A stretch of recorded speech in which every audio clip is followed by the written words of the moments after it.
Okay, reaction quotient. Quotient means to divide, just like product means to multiply. So reaction quotient. Sometimes we're given information about a system and we have to determine if it has reached equilibrium. If it's not at equilibrium, which way will it shift in order to achieve equilibrium? So to do this, we use a trial K, which we call Q, called the reaction quotient, and we compare it to the actual K. So you would have to actually have the real K equilibrium already. So it is basically a ratio of the products over reactants, just like our K. Or it is a ratio of the partial pressures of the products over the partial pressures of the reactants, and we compare it to a Kp, the equilibrium constant using partial pressures. So we compare the K value to the equilibrium constant for that temperature. If Q is greater than K, then that means we have more products, right? We have more products, less reactants than we should, because it's a larger number.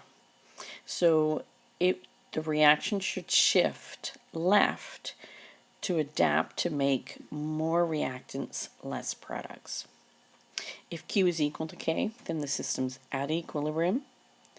If Q is less than K, that means that you have too many reactants, not enough products. So in that case, it will have to shift right to adapt to make more products, less reactants to get it closer to the K value. So let's do an example, a question. So here we have the Haber process again. You've got a large K at 750 degrees Celsius, and you know the concentrations at a given point in time. So you have to determine if this reaction is at equilibrium, and you also have to determine which direction it will shift if it's not. So what we're going to do then is set up a trial quotient, a Q, that is going to be equal to the concentration of ammonia to the second order over the concentration of hydrogen to the third order times the concentration of nitrogen to the first order. Substitute in your values, so 2 squared over 1 cubed times 2. And we get 4 divided by 2, which is 2. And I don't think anybody should be surprised that that is a low number. So our Q is much smaller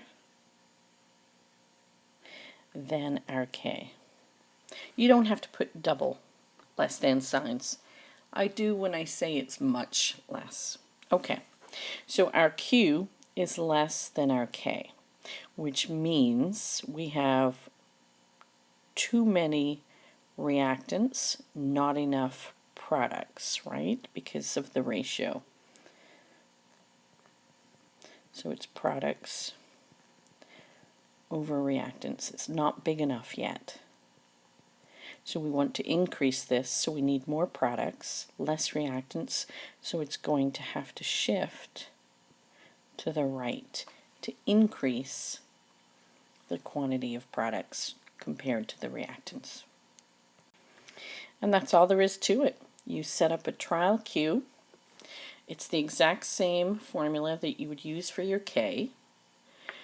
You figure out the number given for the Q, given the concentrations at that point in time, compare it to your K value, and make a decision based on that.